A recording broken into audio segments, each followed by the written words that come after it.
कोई बताएगा last topic? The network done for R infinity.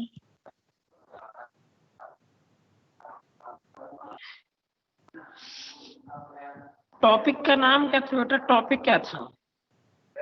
Escape velocity. अच्छा, escape velocity हो गया था। ये सर एस्केप वेलोसिटी में सर नेटवर्क डन तक हो गया था। अच्छा, अभी वेलोसिटी निकाली नहीं थी, एस्केप वेलोसिटी की वैल्यू नहीं निकाली थी हम लोगों ने। No sir. अच्छा अच्छा, तो मुझे बेटा ये बताओ सुबी, कितनी वैल्यू निकाली थी हम लोगों ने? वर्क सर डन की हमने वैल्यू क्या एस्केप वेलोसिटी की सर लास्ट वैल्यू तक निकाली थी। Sir velocity escape velocity is equal to √2gr। Escape velocity निकाल दिया था। Yes sir, is equal to √2gr √2gr। यहाँ तक निकाल दिया था ना हम लोगों ने। Yes sir. अच्छा, तो ये तो कंप्लीट हो गया था, तो फिर इतना ही निकालना है इसमें। सर ऑर्बिटल तो यही तक कर रहा था। नेक्स्ट पे हम लोग करेंगे ऑर्बिटल वेलोसिटी। नेक्स्ट पे हम लोग करेंगे ऑर्बिटल वेलोसिटी।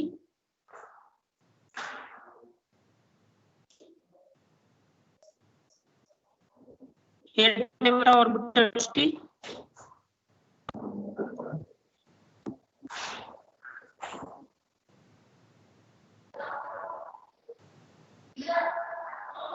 इसमें लिखो, it is the velocity, it is the velocity, it is the velocity with which it is the velocity with which a satellite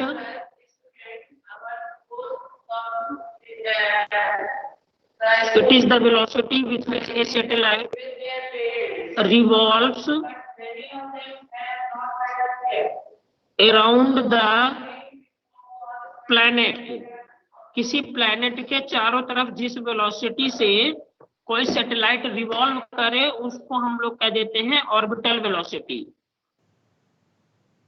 around the planet in its own orbit,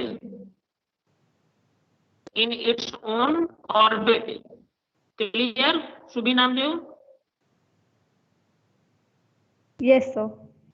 हाँ, it is the velocity with which a satellite revolves around the planet in its own orbit।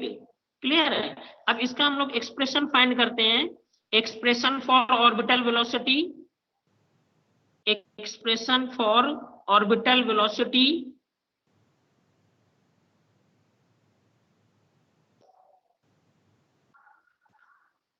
इसका expression find करते हैं। तो इसमें मान लेते हैं हमारे पास सपोज दैट एक ये प्लेनेट है, इस प्लेनेट का जो मास है दैट इज कैपिटल एम, ठीक है, और प्लेनेट का जो रेडियस है वो कैपिटल आर है, ठीक है, और इससे जो है एच हाइट पर एक ऑर्बिट है, जिस ऑर्बिट पर हमारी सैटेलाइट क्या कर रही है? रिवॉल्व कर रही है। ये सैटेलाइट की ऑर्बिट है, ये अर्थ के सरफेस सर से आपकी स्क्रीन आज बिल्कुल भी क्लियर नहीं है। अच्छा, सर आप अपनी शेयर स्क्रीन करके सर अपना कैमरा ओपन कर लीजिए सर, फिर कैमरे से क्लियर रहता है। एक minute.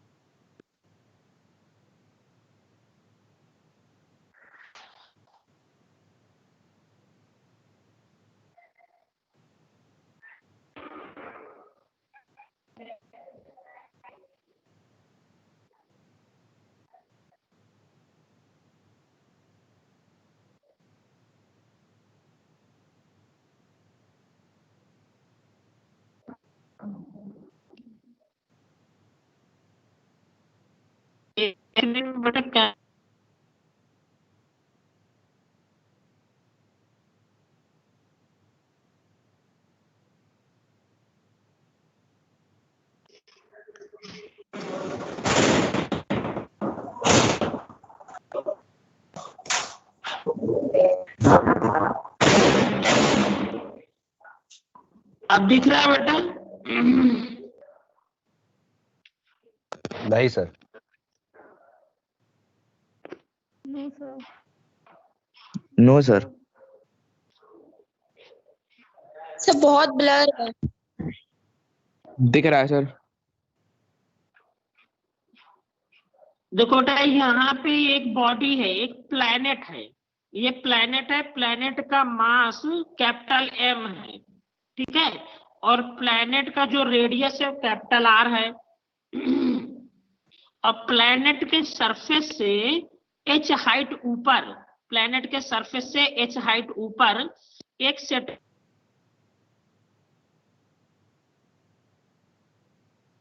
Sir your voice is not Audible. Sir आपकी वीडियो रुक गई है।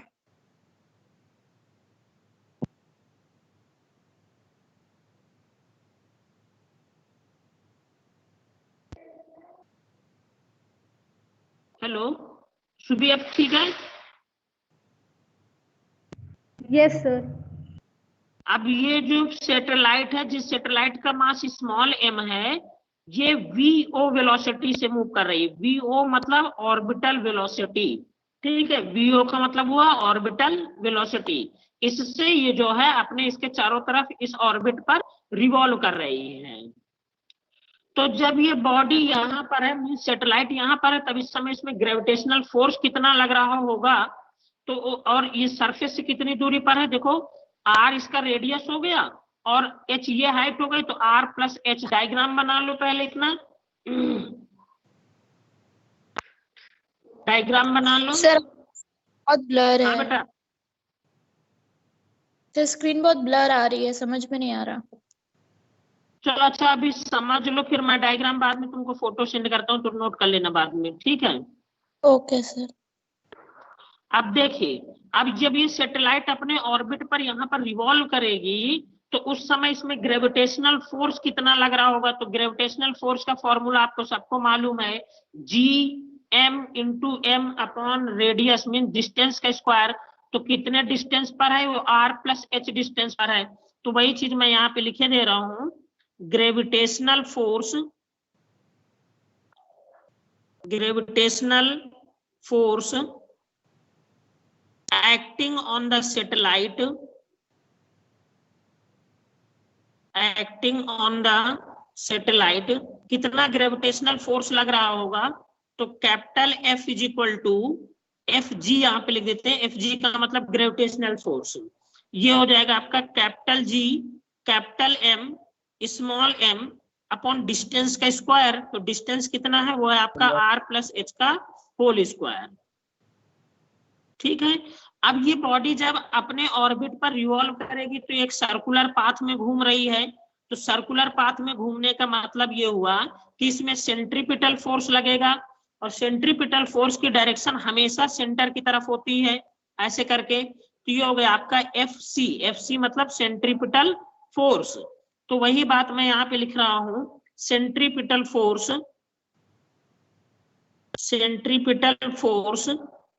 सर आपकी स्क्रीन बिल्कुल भी क्लियर नहीं है। अब बेटा बताओ मैं क्या करूं इसके लिए? क्लियर है सर आप ना वीडियो शेयर करें सर, अपनी कैमरा ओपन करके सर स्क्रीन शेयर करिए, फिर सर क्लियर हो जाएगा। कैमरा मैंने ओपन किया, शेयर का अगर ऑप्शन करता हूं तो फिर वो नहीं सर होता, फिर कैमरा बंद हो जाता है। सर आप शेयर वीडियो में जाएंगे सर, फिर आपके जो फोन का पर्टिकुलर कैमरा है सर वो ओपन कर दीजिएगा। शेयर वीडियो,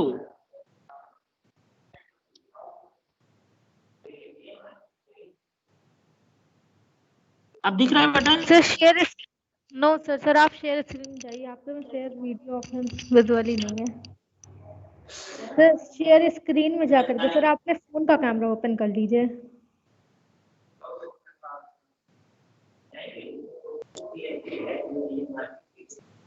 अब नहीं दिख रहा अभी? No sir.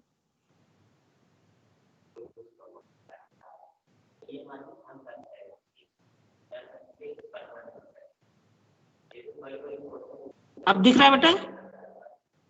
Yes sir, Yes, now sir. It is clear.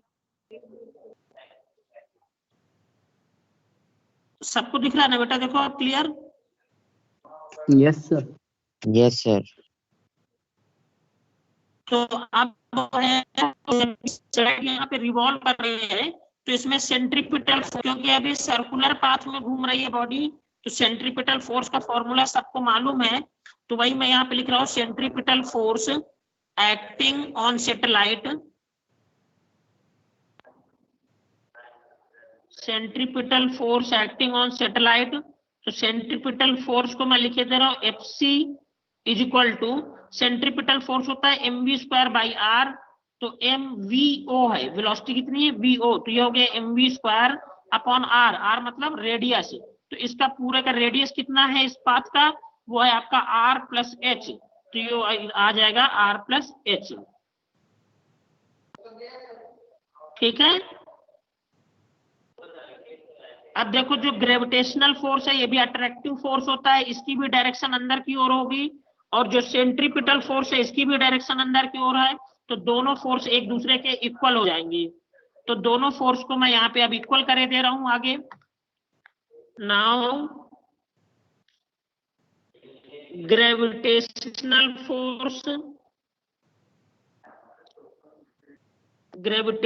Force ये किसके बराबर हो जाएगा, ये आपका सेंट्रीपिटल फोर्स के बराबर हो जाएगा। ठीक है। ग्रेविटेशनल फोर्स हमने कितना निकाला था, capital G capital M small m upon r plus h का whole square is equal to mvo square upon r plus h। ठीक है।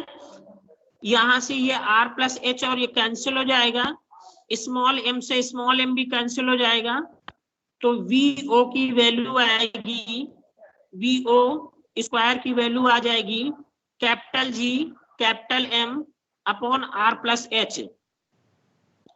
यहां से vo की वैल्यू निकालेंगे तो ये आ जाएगा under root of gm upon r plus h, इतना आ जाएगा ये।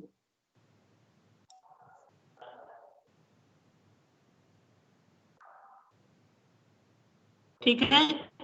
ये हमारी वेलोसिटी है, orbital velocity.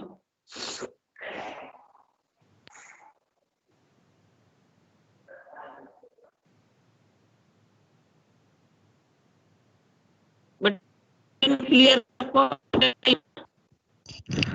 Yes sir, clear.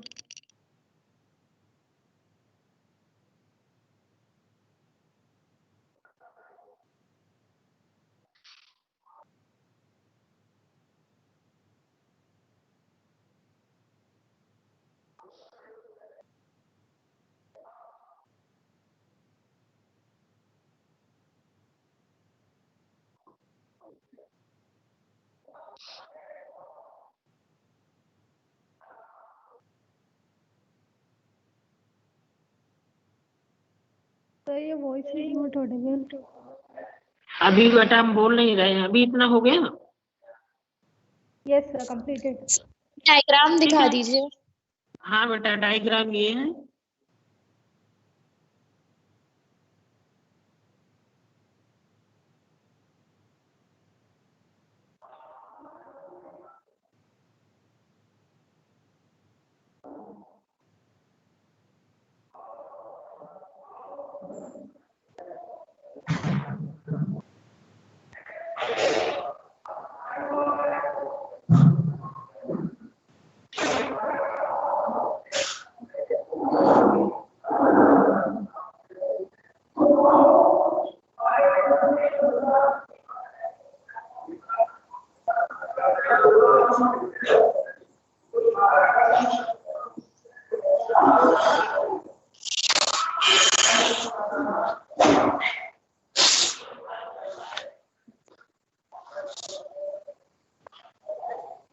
चलो अब इसके आगे देखते हैं। देखो अभी एक चीज आपको और पता है, जीएम और स्मॉल जी में रिलेशन क्या होता है, कैपिटल जी स्मॉल जी में, तो वो चीज भी हम लोग लिख लेते हैं। नाउ स्मॉल जी की वैल्यू आपको पता है होती है जीएम अपॉन आर स्क्वायर, तो यहाँ से जीएम की जो वैल्यू निकलेगी वो कितनी निकलेगी? वो निकलेगी GR²। ठीक है, सर आपकी स्क्रीन नहीं शो है। उसको यहाँ पे रख देते हैं। तो ये आ जाएगा VO = √, इस GM की जगह में ये वैल्यू रख दें GR² अपॉन ये आ जाएगा R+H। तो ये रिलेशन हो जाएगा स्मॉल g के साथ। ठीक है, कुछ नहीं करना है, स्मॉल g = GM/R² लिखा है, यहाँ से GM की वैल्यू निकाली, GM = स्मॉल g × R² आ जाएगा। ये वैल्यू आप यहाँ रख दीजिए तो ये आ जाएगा आपके सामने।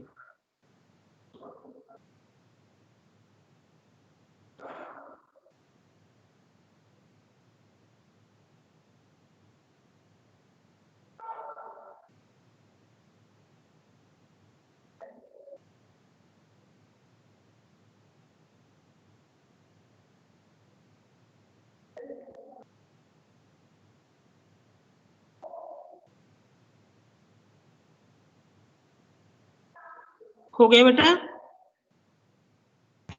Yes sir. Yes sir. अच्छा, अब नेक्स्ट हेडिंग हम लोग डालेंगे time period of revolution of satellite. Next heading है टाइम पीरियड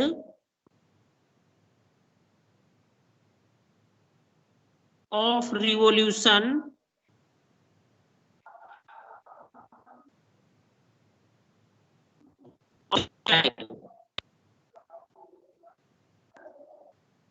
अब हम लोग टाइम निकालेंगे कि एक चक्कर लगाने में कितना टाइम लगता है किसी सैटेलाइट को, वो फाइंड करना।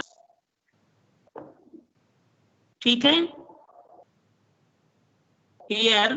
अब तुम्हें चीज मालूम है, टाइम पीरियड, टाइम = क्या होता है? स्पीड = डिस्टेंस अपॉन टाइम होता है। तो टाइम पीरियड = कितना हो जाएगा? डिस्टेंस इन 1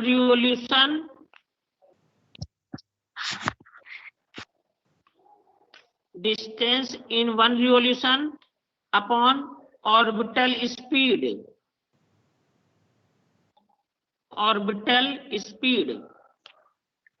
टाइम पीरियड का फॉर्मूला हो जाएगा डिस्टेंस अपॉन स्पीड। तो टाइम पीरियड = यहाँ पे मैंने लिखा distance in 1 revolution upon orbital speed. तो टाइम पीरियड T = डिस्टेंस किसके बराबर होगा? Circumference of the orbit. Circumference कितना होता है? 2π, और रेडियस कितना है ऑर्बिट का? R+H। तो ये सरकमफ्रेंस आ गया, तो 2π R+H हो गया। ऑर्बिटल स्पीड किससे डिनोट किया था हम लोगों ने? VO से डिनोट किया था। ठीक है, VO की यहाँ पे वैल्यू रख देते हैं, तो T = आ जाएगा 2π R+H, और VO की वैल्यू हम लोगों ने निकाली थी √GM अपॉन R+H।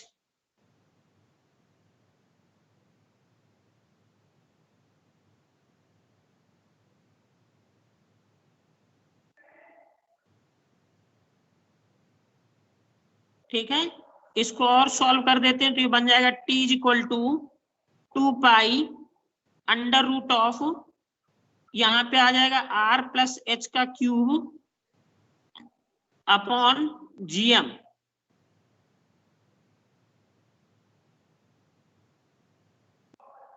ये टाइम पीरियड का फॉर्मूला आ जाएगा आपके सामने।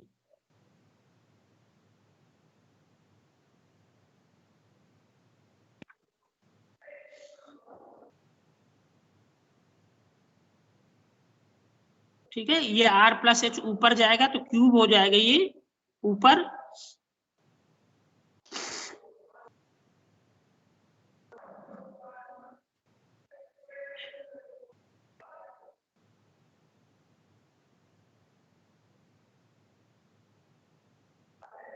हो गया हो गया बेटा?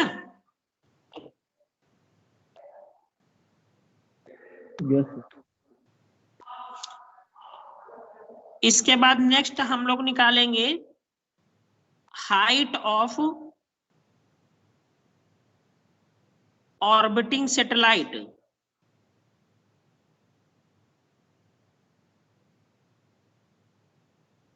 नेक्स्ट है हाइट ऑफ ऑर्बिटिंग सैटेलाइट, मतलब जो सैटेलाइट अपने ऑर्बिट पर घूम रही है वो कितनी हाइट पर घूम रही है। अगर हमें ये फाइंड करना हो तो इस फॉर्मूले से हम लोग निकाल सकते हैं, जो टाइम पीरियड लिखा हुआ है। तो इसको लिख सकते हैं, वी नो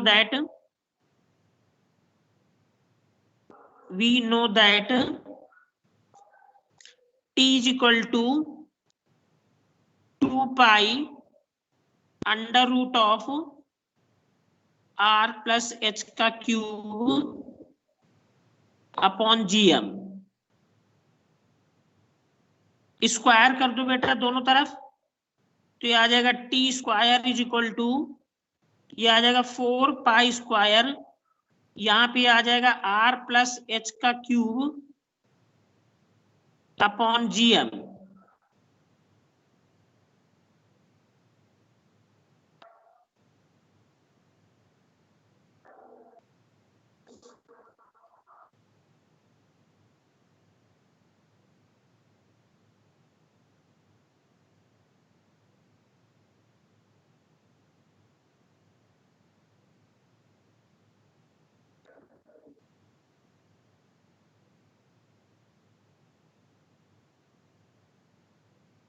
हो गया बेटा?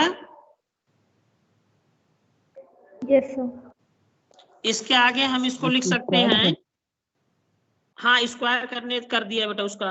अब ये हो जाएगा r प्लस एच का होल क्यूब, उसी के आगे ये आ जाएगा इज इक्वल टू, ये आ जाएगा t square capital G capital M upon 4 pi square. ठीक है, इतना आ जाएगा ये। इसको हम लोग लिख सकते हैं r plus H is equal to, ये आ जाएगा t square gm upon 4 pi square, इसकी पावर हो जाएगी 1/3।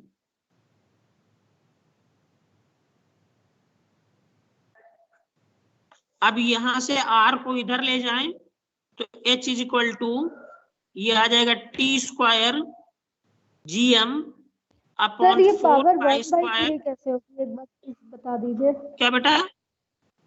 सर ये पावर 1/3 कैसे हो गई इधर पे? अरे बेटा इधर क्यूब लगा ना, तो इधर जाएगा तो क्यूब रूट हो जाएगा इस side. Yes sir, yes sir. ये हो जाएगा आपका 1/3 माइनस, इधर प्लस का आ रहा है, इस साइड आएगा तो माइनस का आर हो जाएगा ये आपका। तो ये आपका हाइट ऑफ सैटेलाइट निकल के आएगा कि इतनी हाइट पर सैटेलाइट घूम रही है।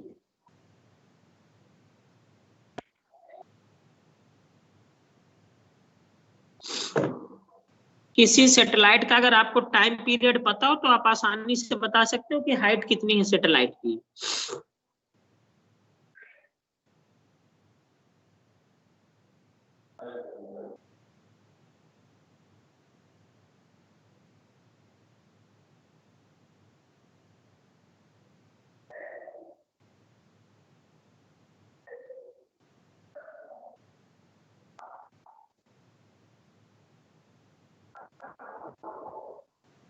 इस तरीके से हम लोगों ने सैटेलाइट के बारे में 3 चीजें अभी तक निकाल ली। पहली सैटेलाइट की ऑर्बिटल वेलोसिटी निकाली थी, फिर सैटेलाइट का टाइम पीरियड निकाला, फिर सैटेलाइट की हाइट निकाली।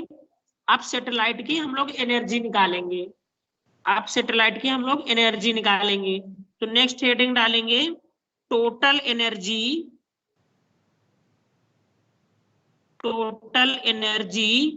Of satellite.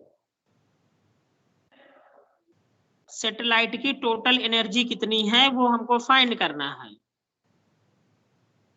Total energy of satellite, ठीक है। अब टोटल एनर्जी तुम्हें पता है क्या होता है? टोटल एनर्जी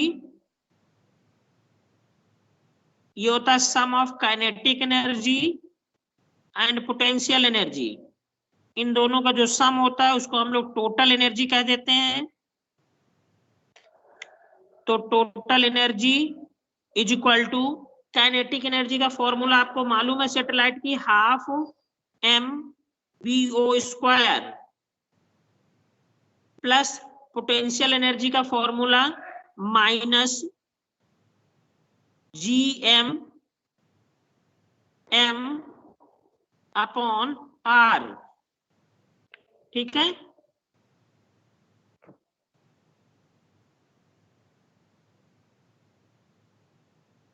पोटेंशियल एनर्जी का फॉर्मूला ये हो गया, तो ये आ जाएगा हाफ M, और VO की वैल्यू आपको पता है under root of GM by R थी।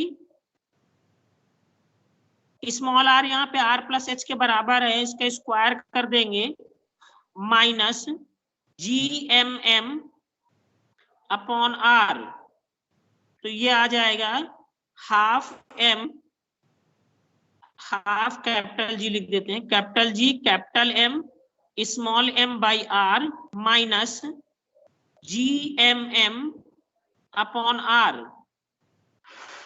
तो टोटल एनर्जी निकल के आ जाएगी minus of half G capital M small m upon small r, ये टोटल एनर्जी निकल के आ जाएगी सैटेलाइट की। सैटेलाइट की टोटल एनर्जी है ये। पेपर में सब चीजें एक साथ पूछी जा सकती हैं, ठीक है। ये आपकी आ जाएगी टोटल एनर्जी। एक साथ पूछी जा सकती है, मतलब कहने का मतलब आपका मतलब find the total energy of satellite as well as height as well as time period, time period, velocity, सभी चीजें एक साथ भी पूछ सकते हैं। क्वेश्चन में हम लिख देंगे कि एक सैटेलाइट अपनी ऑर्बिट पर r प्लस IH हाइट पर घूम रही है, या स्मॉल r हाइट पर घूम रही है, तब उसकी आप ऑर्बिटल वेलोसिटी बताइए, उसका टाइम पीरियड ऑफ रिवोल्यूशन निकालिए, हाइट ऑफ ऑर्बिटिंग सैटेलाइट निकालिए, टोटल एनर्जी निकालिए। ये सब चीजें पूछी जा सकती हैं एक साथ ही,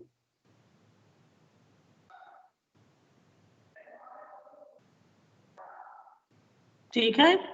okay sir.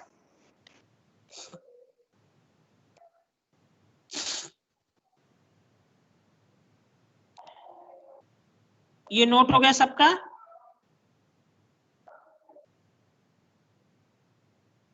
Yes sir. Next हम लोग करेंगे बाइंडिंग एनर्जी, ठीक है। नेक्स्ट हम लोग करेंगे बाइंडिंग एनर्जी ऑफ सैटेलाइट।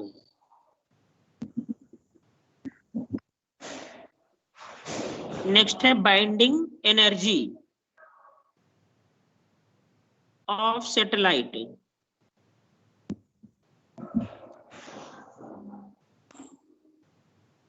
अब बाइंडिंग एनर्जी का यहाँ पर मतलब ये है कि ये वो एनर्जी है जो सैटेलाइट को अपने ऑर्बिट पर बांध के रखती है, उसको हम लोग बाइंडिंग एनर्जी कह देते हैं, binding energy of satellite.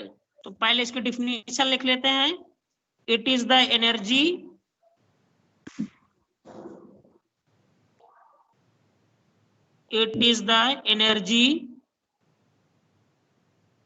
required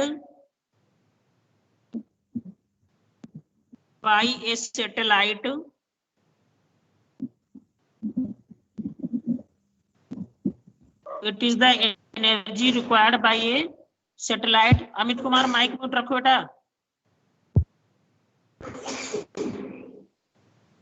It is the energy required by a satellite so that it leaves its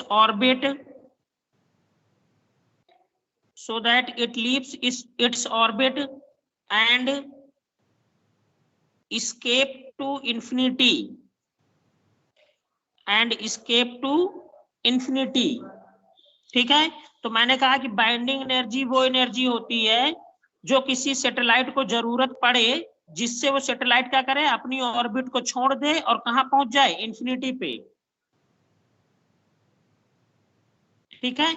मतलब ये हुआ कि उस सैटेलाइट की एनर्जी अब क्या हो जानी चाहिए, 0 हो जानी चाहिए, क्योंकि तुम्हें मालूम है कि जब कोई सैटेलाइट इन्फिनिटी पर होगी उस समय उसकी टोटल एनर्जी 0 होगी। क्लियर। तो यहाँ पर वो एनर्जी जिस एनर्जी से सैटेलाइट अपनी ऑर्बिट को छोड़ दे उसको हम लोग कह दिया करते हैं बाइंडिंग एनर्जी। अब लिखते हैं कितनी बाइंडिंग एनर्जी होगी। तो यहाँ पे लिखेंगे वी नो दैट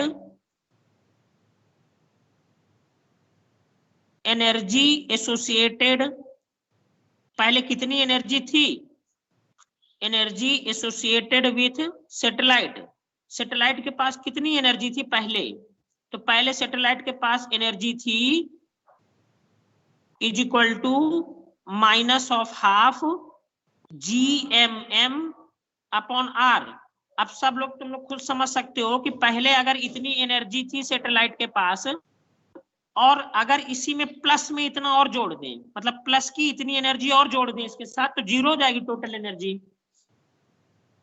और अगर एनर्जी जीरो हो गई तो बॉडी इंफिनिटी पे पहुंच जाएगी सैटेलाइट। तो इतनी एनर्जी और मिल जाए, लेकिन ये माइनस में है, प्लस में और भी इतनी ही एनर्जी मिल जाए तो टोटल जीरो हो जाएगा।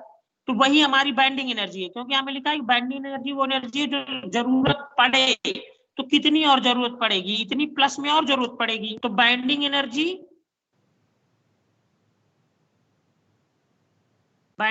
हमारी क्या बनेगी, ये बनेगी आपकी half G capital M small m by R। ये आपकी बाइंडिंग एनर्जी है। इतनी एनर्जी अगर और दे दी जाए सैटेलाइट को तो टोटल एनर्जी जीरो हो जाएगी, क्योंकि पहले एनर्जी ये थी, इतनी और दे देंगे तो टोटल जीरो हो जाएगी, टोटल जीरो हो जाएगी तो बॉडी इंफिनिटी पे पहुंच जाएगी। तो ये बॉडी की बाइंडिंग एनर्जी होती है।